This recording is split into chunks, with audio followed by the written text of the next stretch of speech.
आप सर पूर्व सैनिक भी हैं और यहाँ पर दिल्ली के जंतर मंतर पर ही पूर्व सैनिकों का धरना चल रहा है। 100 दिन से ज़्यादा का समय बीत गया है, 3 महीने से ज़्यादा हो गए हैं, लेकिन सरकार सुनवाई करने के लिए तैयार नहीं है। उस बारे में क्या कहना चाहेंगे आप?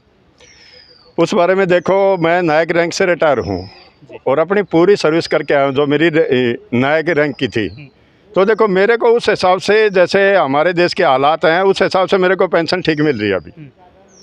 तो कहने का मतलब, जब 2015-16 में जनरल सतवीर साहब यहाँ पे OROP चला रहे थे, 1 रैंक 1 पेंशन के लिए बैठे थे, तो उस टाइम भी मेरी बेटी यहाँ कनॉट प्लेस में कोर्स कर रही थी कोई। तो मैं बेटी के साथ डेली आता था, बीच में जो वैकेंट टाइम रहता था तो जनरल सतवीर के साथ मैं कोऑपरेट करता था। और वो 31 दिसंबर 2016 तक जो पहली किस्त थी हमने जवानों के अकाउंट में भी डलवा दी थी। उसके बाद हमने ये देखा कि कुछ जवान आर्मी से बीच में सर्विस छोड़ के आ जाते हैं और जो फ़ायदा कलर सर्विस वालों को मिलना चाहिए, पूरी नौकरी वालों को, वो उनको नहीं मिल पाता और उनसे पहले यहाँ राजधानी में नौकरी पकड़ के भी बैठ जाते हैं। और कहने का मतलब, जैसे हम कलर सर्विस करके आए तो हमारा OROP में तो वही बड़ा जो बढ़ना चाहिए था, लेकिन जो बीच में छोड़ के आए उनका कुछ पैसा बढ़ा, कुछ उनका मेडिकल फ़ायदा भी हो गया और हमारे आने से पहले यहाँ नौकरी भी दिल्ली में पकड़ के बैठ गए। और कौन है वो लोग, किन्होंने नौकरी पकड़ ली? नहीं, कहने का मतलब जो आर्मी में पूरी सर्विस तो करते नहीं और बीच में है ना, जैसे डॉक्टर वगैरह से कुछ अपने अटैचमेंट बना लेते हैं, कई ऑफिसर को बोल देते हैं कि घर की समस्या दिखा देते हैं समस्या वाले ऐसे कुछ हैं। लेकिन जो मैंने कुछ 1-2% गलत आदमी देखा ना, तो उसके बाद में मैंने यहाँ आना बंद कर दिया। आपकी तमाम मांगे हैं, जिन मांगों को लेकर पूर्व सैनिक धरने पर बैठा है दिल्ली के जंतर मंतर पर, OROP, MSP, डिसेबिलिटी पेंशन, इसी तरह की तमाम जो मांगे हैं उनको लेकर बैठा है, लेकिन सरकार सुनवाई करने के लिए तैयार नहीं है। नहीं तो सरकार कमी हमारे अंदर है ना। क्या कमी है? जब ये बताओ, 2016 में हमने डिमांड रखी थी, OROP का कुछ दे दिया। अभी कुछ लोग ऐसी डिमांड रख रहे हैं, यानी कि अफसर का तो ज़्यादा बढ़ा दिया और जवान का कम बढ़ाया है।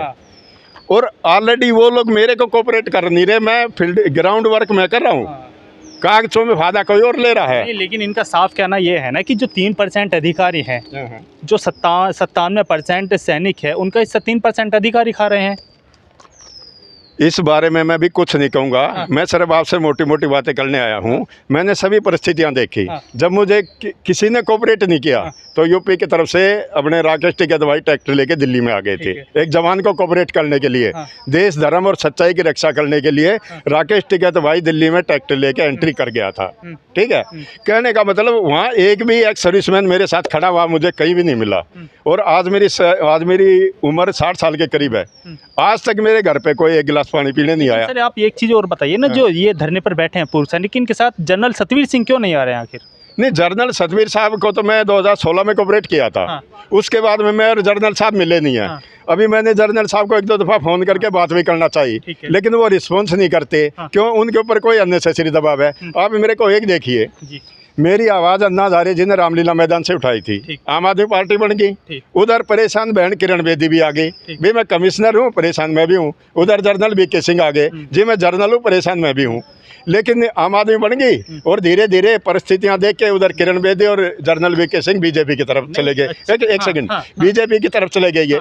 तो कहने का मतलब, उधर अन्ना हज़ारे जी ने तो किसी परेशान आदमी की आवाज़ उठाई और आर्मी का जनरल पहले तो आम आदमी को ऑपरेट किया, एक IPS अधिकारी ने आम आदमी को ऑपरेट किया, अन्ना हज़ारे जी को, और बाद में वो मौका देख के और बीजेपी की तरफ चले गए।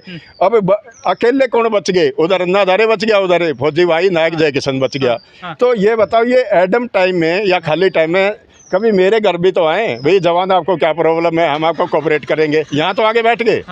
लेकिन ये मेरे घर के रास्ते से निकल के आते हैं, यहाँ काफ़ी जवान है, मेरे घर के गली तक नहीं पहुँचे। इसका कारण क्या है ये बताइए। लेकिन ये फूट क्यों आ रही है कि सैनिकों में क्यों फूट पड़ रही है, आपस में मतभेद क्यों हो रहे हैं? इसका ये है कि a person who live with sacrifice live for other. एक इंसान संघर्ष की भावना से रहता है, वो दूसरों के लिए जीता है। इस विचारधारा के जो आदमी है ना, वो कम ही है आर्मी के अंदर। कहने का मतलब, मेरी तो अग्नि परीक्षा ले ली लोगों ने, मेरे साथ वालों ने आर्मी में, अपनी दे नहीं सकते। अभी अपने बच्चों के लिए 4 साल वाला यो बॉन्ड शुरू करा दिया आर्मी में, अग्निवीरों वाला। तो कहने का मतलब, ये जो डोल माइंडेड आदमी होते हैं ना, दो विचारधारा वाले, ये कहीं भी स्टैंड नहीं है। लेकिन इनका साफ कहना है कि जो जनरल सतवीर सिंह है, उन्होंने चंदा खा के, जो चंदा इकट्ठा हुआ था, पैसा इकट्ठा हुआ था, वो गबन कर गए हैं। ऐसे तो कुछ भी बोलते रहो, मेरे सामने ऐसा कुछ नहीं था। ऐसे सिखों को बदनाम करने के लिए मेरी शीशगंज गुरुद्वारे पे शादी करा रखी है। बिल्कुल वो जो लैंडमार्क है ना, लैंडमार्क चांदनी चौक में शीशगंज गुरुद्वारा है, वहाँ मेरी शादी करा रखी है। आर्मी में टॉर्चर कोई और कर रहा था, मदद रक्षा मंत्री मुलायम सिंह की जब कारगिल के हालात बने थे। तो कहने का मतलब ये है कि फायदा कोई और ले जाए, बदनाम शीशगंज का गुरुद्वारा हो जाए, या फिर नायक फौजी। आपके कहने का मतलब है जो आंदोलन कर रहे हैं यहाँ पर पूर्व सैनिक, वो सब नाजायज मांगे हैं वो सब? फिलहाल की मैं नहीं कहूँगा कुछ भी। मैं तो आज ही आया हूँ अभी। मैं तो आज कनाट प्लेस में काम आया था। ये कितने दिन से बैठे, क्या बैठे हैं, इनको मैं कोऑपरेट करने नहीं आया। मैं आया था कोऑपरेट करने बेटियों को। इनसे तो मेरी कोई बात ही नहीं हुई। बात तो बेटियों को करने आए हैं आप। पूर्व सैनिक है, पूर्व सैनिक यहाँ पर धरने पर बैठे हैं, वो भी एक बहुत बड़ा इशू है, क्योंकि जो पूर्व सैनिक है वो देश की धरोहर कहा जाता है, बहुत इज्जत है, बहुत सम्मान है उसका, लेकिन ऐसे सड़कों पर 3 महीने से ज्यादा बैठा हुआ है। भाई देख, जायज मांग है वो तो मिलना चाहिए इनको। अभी मोदी जी क्यों डिले कर रहा है? तो जो ये मांगे हैं जायज है या नाजायज है, ये आप ये बताइए। OROP2 है, MSP है, डिसेबिलिटी पेंशन है। अब एक बात बताओ कि सीनियर सिपाही है जो मेरे साथ के रिटायर है 2005 के, उनको करीब 30,000 पेंशन मिल रही है, 28-30 हज़ार। आज क्या कम है वो? 28-30 हज़ार कम है? ये बताओ कि जो आज से 15 साल पहले रिटायर हुए थे, 15-16 साल पहले, उनको 30,000 पेंशन मिल रही है सिपाही को, सीनियर सिपाही को, तो क्या बेटा आज के टाइम में कम है क्या? ये 28-30 हज़ार कम है क्या? नहीं सर, बात कम ज़्यादा की नहीं है। जो इनकी तरफ से आरोप लग रहा है, ये कह रहे हैं कि जो हमारे हिस्से का पैसा है वो अधिकारी खा रहे हैं। ये कह रहे हैं ये लोग। बेटा इसका कहानी कुछ है ना हर जगह। एक चीज़ मैं आपको बताऊं, पार्लियामेंट में गाड़ी घुसी थी, एम्बेसडर ने अटैक किया था पार्लियामेंट पे। गाड़ी का नंबर था DL3CJ 1527। उधर पार्लियामेंट में अटैक हुआ जब मेरी मिसेज की उम्र 27 वर्ष थी। वो गाड़ी का आखिरी नंबर है। 15 साल जब मेरे कंप्लीट हो रहे थे 2020 में, इसमें घर में वायलेंस कराए, वोट नहीं डालने दिए। फिर साल के एंड में मैंने कंप्लेंट दिया, तब राकेश टिकैत दिल्ली की तरफ आया है। तो कहने का मतलब जो देश में हो रहा है ना, बहुत कुछ प्री प्लान हो रहा है, बहुत है। यानी कि जब 2001 में पार्लियामेंट पर अटैक हुआ तो बेटा मेरी मिसेज की उम्र 27 वर्ष थी, और गाड़ी का आखिरी नंबर 1527, वो 27 को करता है। 2020 में मेरे 15 साल पूरे हो रहे थे पेंशन आके, जो फुल बेनिफिट मिलता है पेंशन आने के बाद, यानी कि बॉन्ड पूरा हो जाता है और पेंशन पूरी शुरू हो जाती है। उस टाइम में 15 साल पूरे होने के बाद 2020 में मेरे घर में वायलेंस कराए, वोट नहीं डालने दिए। तब मैंने दिल्ली गवर्नमेंट, सेंट्रल गवर्नमेंट को कंप्लेंट डाल ली है। किसी ने मदद नहीं की, कोई पूर्व सैनिक हो, कोई पुलिस हो, कोई आर्मी हो। तब राकेश टिकैत ट्रैक्टर लेके दिल्ली की तरफ इनके लोग किसान आए हैं और मेरे को सपोर्ट किया इन्होंने। बोला एक इंसान समय पर भी काबू पा लेता है। कहने का मतलब वही है, इन्होंने आपको सपोर्ट नहीं किया तो आप इनको सपोर्ट नहीं करेंगे? कैसे करे? डायरेक्ट आके मेरे घर पास से कोई 1 गिलास पानी पीने आया। पेंशन आके मेरे को, पेंशन में 2005 में आया था, अभी 23 चल रही है ना, 18 साल हो गए मेरे को पेंशन आके। इनमें से पूछना कोई 1 गिलास पानी पीने आया मेरे घर पे? आप भी तो प्रयास कर सकते थे ना इनके पास आने का। तो मैं दूसरा काम कर रहा हूँ ना अभी। दूसरा काम कर रहा हूँ। मैंने फर्स्ट जो कंप्लेंट दी थी ग्राउंड से जुड़ी हुई, वो 7 नंबर बेटा 2016 को दी थी। ठीक है। मोदी जी को आगे बढ़ने का रास्ता मिल गया और उसी रात को नोटबंदी का ऐलान कर दिया, जबकि मेरी कंप्लेंट में नोटबंदी का कोई नाम ही नहीं था। बड़े बदलाव 2016 से शुरू हुए थे। उसके बाद में कुछ आर्मी के बड़े अधिकारी, ना बड़े अधिकारी हैं, उन्होंने बीजेपी ज्वाइन की है। उन्होंने बीजेपी ज्वाइन की है। और जो 27 नंबर है ना, मेरी मिसेज की डेट थी पार्लियामेंट अटैक के टाइम में, मेरी उम्र थी मेरी मिसेज की, उस 27 अप्रैल 2020 को कुछ आर्मी के बड़े अफसरों ने 27 तारीख को हाईलाइट करके बीजेपी में ज्वाइन हुए हैं 27 अप्रैल 2020 को। और 1 दिसंबर 2020 को मैंने ग्राउंड सिचुएशन से कंप्लेंट दी है। तब लाल किले पे जो हुआ था ना, हलचल हुई थी 26 जनवरी को, इसका नतीजा ये था। कहने का मतलब इसमें अगर आर्मी में कोई अपनी बदमाशी चला रहा है, मान लो कोई अधिकारी है, उससे 150 जवान जुड़े हुए हैं, वो तो चाहते हैं कि ये मामला दब जाए। और जो कहने का मतलब मेरे जैसा ग्राउंड में लड़ रहा है, वो सोचता है कि ये मामला बिल्कुल नेशनल लेवल पे ओपन हो जाए। तो उसके बीच में कौन पिस रहे? अभी 4 साल वाले बच्चे पिस रहे ना आर्मी में। अब ये बताओ, यहाँ मेरी एक भी जान पहचान का नहीं है। और इनके अकाउंट में हमने 2016 दिसंबर में पैसा डलवा दिया था। फर्स्ट किसके अकाउंट में डलवाया? अपने एक्स सर्विसमैन के, जनरल छतरी। मेरा ऐसा है, मैं डायरेक्ट कोऑपरेट करने नहीं आया था एक्स सर्विसमैन को। इन्होंने कुछ ऑफिसर और जवानों ने अपनी कनेक्टिविटी दिखाने के लिए मेरे घर का ऐसा माहौल बनाया कि मेरी बेटी यहाँ पे कोर्स करे कनॉट प्लेस में, और पापा को डेली बोले पापा आप मेरे साथ चलना। मैं बेटी के साथ आता था, खाली टाइम में जनरल सतवीर साहब के साथ आ जाता था। क्यों, इनकी कुछ सिख भाइयों की मेज 84 के बाद ख़राब चल रही है। मैं बोला कि देख ऐसे बुरे वक्त में अगर मैं इनके साथ मिल के नहीं चलूँगा ना तो ये एक तरफ पड़ जाएंगे फिर। जैसे आज मुसलमानों के साथ कैसे कैसे हालात, कहीं कुछ, जबकि हकीकत में ऐसा नहीं है। उधर बेटा मेरी चांदनी चौक गुरुद्वारे के पास में ससुराल है।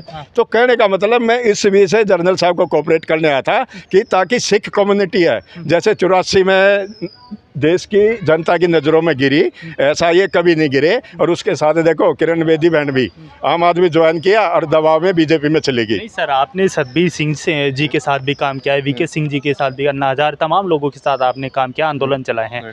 लेकिन आज ये पूर्व सैनिक उनके पास जा रहे हैं, ज्ञापन दे रहे हैं, अपने लेटर दे रहे हैं, लेकिन वो बात करने के लिए तैयार नहीं है। नहीं, बात करने के लिए तैयार नहीं है तो इनकी मांग है ना, मेरी कोई अपनी इंडिविजुअल मांग नहीं है। कोई मेरी मांग है ये बताओ। सर ये व्यक्तिगत मांग नहीं है ना, पूर्व सैनिक की मांग है।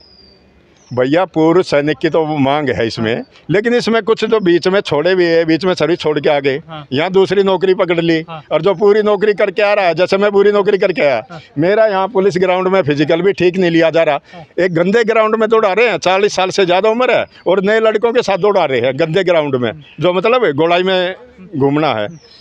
टाइम भी ज़्यादा नहीं, टाइम भी वही है 6 मिनट है सभी के साथ में। और मेरी नौकरी आर्मी की 2-3 महीने बची हुई है। 2004-05 में मैंने फिजिकल दिया था दिल्ली पुलिस में, यहाँ पार्सलिटी हुई थी। तो अपने जर्नल डीसीपी चौधरी साहब बैठे थे। मैं बोला सर मैं एक आर्मी मैन हूँ, ये फिजिकल इस तरह से लिया जा रहा है। बोला नहीं, टाइम वही है 6 मिनट जो प्रोस्पेक्टस में है। और 3 मेरे घर में मेरी माँ के दिल्ली पुलिस में जो स्टार वाले हैं आज, उनकी भी शर्म नहीं की किसी ने।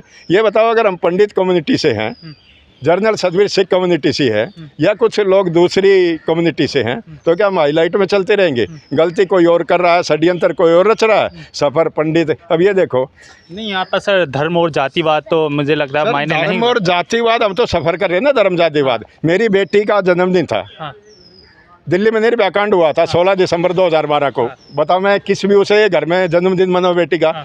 मिसेज का मेरा जन्मदिन था, पार्लियामेंट अटैक करा मेरे समाज कम्युनिटी पे दबाव डालने के लिए। 13 दिसंबर 2001 में पार्लियामेंट अटैक हुआ था, मेरी मिसेज का जन्मदिन था। मेरी रिटायरमेंट 2005 में थी, दीपावली के ऊपर दिल्ली में सीरियल ब्लास्ट कराए थे। फिर कोई कंप्लेंट मांगी सेंट्रल गवर्नमेंट ने, मैंने कलम से भेदभाव नहीं किया, जो सच्चाई थी वो लिख दी, सच्चाई थी वो लिख दी। इसके बाद में क्या हुआ कि वो तो जो बदमाश है, जो अपनी बदमाशी दिखा रहे हैं, वो तो मानने नहीं, लेकिन मोदी ने उसी रात नोटबंदी का ऐलान शुरू कर दिया। कहने का मतलब जो दबंग आदमी है, अगर वो पीछे नहीं हट रहे, तो मोदी ने डिप्लोमेटिक स्टेप लिया कि 2 नंबर का पैसा बहुत है देश के अंदर। अभी जवान की कंप्लेंट आ गई है, हाईलाइट दे दिया जवान ने, अभी यहीं से बड़ा बदलाव देश में शुरू कर दो। तो 7 नवंबर 2016 को कंप्लेंट दी थी मैंने, उसी रात नोटबंदी का ऐलान शुरू कर दिया था। आज जो नई पार्लियामेंट है, राम मंदिर है, या देश में जो बड़े बदलाव हो रहे हैं ना बेटा, वो आज मेरे बिहाफ में हो रहे हैं। नहीं चलिए अच्छी बात है, वो आपके बिहाफ पे हो रहे हैं। लेकिन जो पूर्व सैनिक धरने पर बैठे हैं, इनकी तरफ से एक आरोप और लग रहा है कि जो अधिकारी लोग हैं वो हमारा शोषण करते हैं। उस बारे में क्या कहना चाहेंगे आप? अधिकारी लोग शोषण, अभी ये मैं कैसे कहूँ अधिकारी लोग शोषण करते हैं? करते हैं कुछ, करते हैं कुछ। जैसे मैं देहरादून में है 97 में शादी की, 97 में अपने बच्चे लेके गया था जी, 97 में अपने बच्चे लेके गया था। मिसेज थी और मेरी बेटी 5-6 महीने की थी, लेकिन वहाँ हमारे को 1 महीना भी नहीं रहने दिया, जबकि ऊपर मंसूरी है और देहरादून का एरिया क्लाइमेट सिटी है, वहाँ हमारे को 1 महीना भी नहीं रहने दिया। और जो चमचे ना चापलूस, वो वहाँ पे 3-3 साल बच्चे भी रखते हैं, फौज की नौकरी भी काउंट होती है उनकी, यहाँ के दूसरी भी नौकरी मिल जाती है। और मेरे को पूरी 20 साल नौकरी में 1 मेडल मिला। मानते हैं शोषण होता है?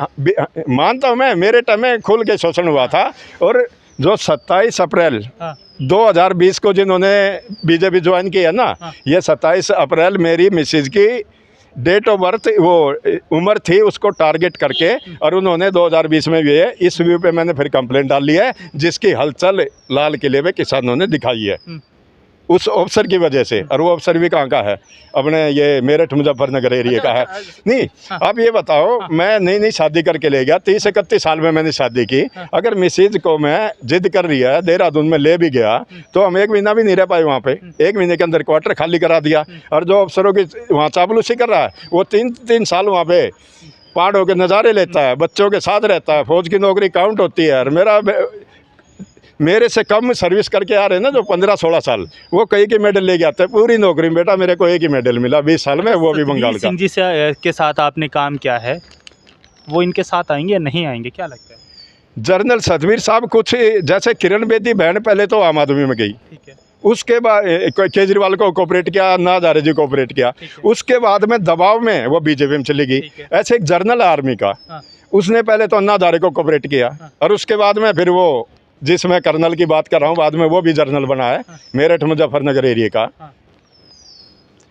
उसका नाम था उस टाइम कर्नल सुनीत कुमार, उसके बाद वो जर्नल बना है।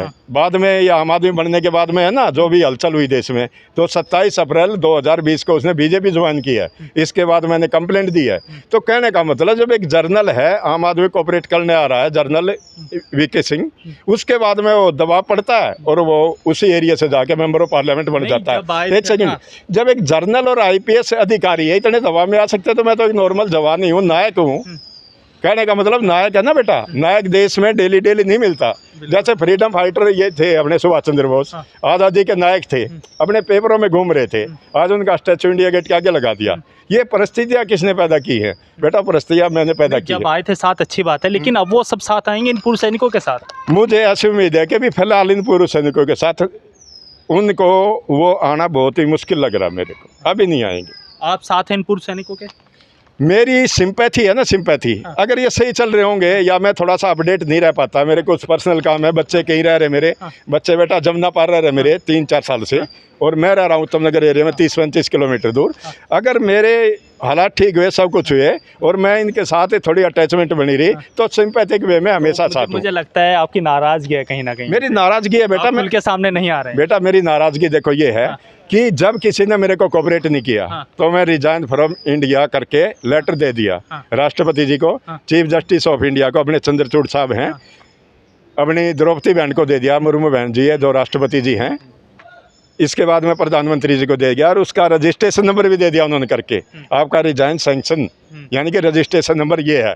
उस बेस पे कहने का मतलब अगर मैं देश से रिजाइन किया है, वो सैंक्शन भी हो जाता है, रजिस्ट्रेशन नंबर मिल जाता है, फिर भी है ना मैं एक सिंपैथिक वे से, सपोज करो मैं इंडिया में रहूं या कहीं विदेश में रहूं, मैं हमेशा इंडियन आदमी के साथ हमेशा रहूंगा, लेकिन वो अपनी जगह पे ठीक होना चाहिए। जैसे अभी मेरे साथ लोग ठीक नहीं चल रहे, मेरे बच्चे कहीं रह रहे हैं, फौजी के बच्चे हैं, मैं कहीं रह रहा हूँ, 2020 में वोट नहीं डालने दिए, उधर से इन्होंने कोऑपरेट किया नहीं। राकेश वोट डालने से रोक कौन रहा है? आप रोक बेटा, इसकी कहानी ये है कि देखो अन्ना हजारे जी ने आर्मी में, अन्ना हजारे जी, मैं एक आर्मी मैन हूँ, जब आर्मी की आवाज़ दबी हुई थी मेरी आर्मी में, कारगिल के हालात बन चुके थे, मेरी रिटायरमेंट में दिल्ली में सीरियल ब्लास्ट हो चुके थे 2005 में, तो मेरी आवाज़ जो आर्मी की तरफ से अन्ना हजारे जी ने उठाई थी, उसके बाद में यहाँ क्या हुआ, दिल्ली में आम आदमी फॉर्म अप हो गई और बीजेपी का वोट खराब हो गया। देश की सबसे बड़ी पार्टी बीजेपी है। तो कहने का मतलब अगर करंट आगे चलता तो कहीं ना कहीं वोल्टेज का प्रेशर पीछे रहता है। इन्हीं परिस्थितियों में बहन किरण बेदी और वीके सिंह ने भी बीजेपी ज्वाइन किया, नहीं तो वो निकलने वाले थे। समझ गए। अंतिम सवाल मैं आपसे लूँगा, जितने भी ये पूर्व सैनिक तमाम मांगों के साथ बैठे हैं दिल्ली के जंतर मंतर पर धरने पर, OROP, MSP, डिसेबिलिटी पेंशन, तमाम मांगे हैं, क्या वो मांगे सभी जायज़ हैं या ना जायज़ हैं? ये मेरे लिए अभी कहना बहुत मुश्किल होगा। सपोज करो देश आज पूरा मोदी जी के भी खिलाफ है, गवर्नमेंट के भी खिलाफ है। कई विषम परिस्थितियों में अगर मेरे को देश में किसी बड़े पद पे काम करना, टेम्परेरी तौर पे या परमानेंट तौर पे काम करना पड़ जाए, तो ऐसी बातों में एकदम डिसीजन लेना मेरे लिए बहुत। साथ पूर्व सैनिक जो कि अपनी बातें आपके समक्ष रखें, इनका साफ कहना है कि अभी जो भी इन धरने पर बैठे हैं पूर्व सैनिक, जो भी उनकी मांगे हैं, अभी मैं उनका खुलकर समर्थन नहीं करूँगा, पहले मैं उसके बारे में स्टडी करूँगा। इसी तरह की तमाम खबरें देखने के लिए प्राइम समाचार को लाइक करें, शेयर करें, सब्सक्राइब करें।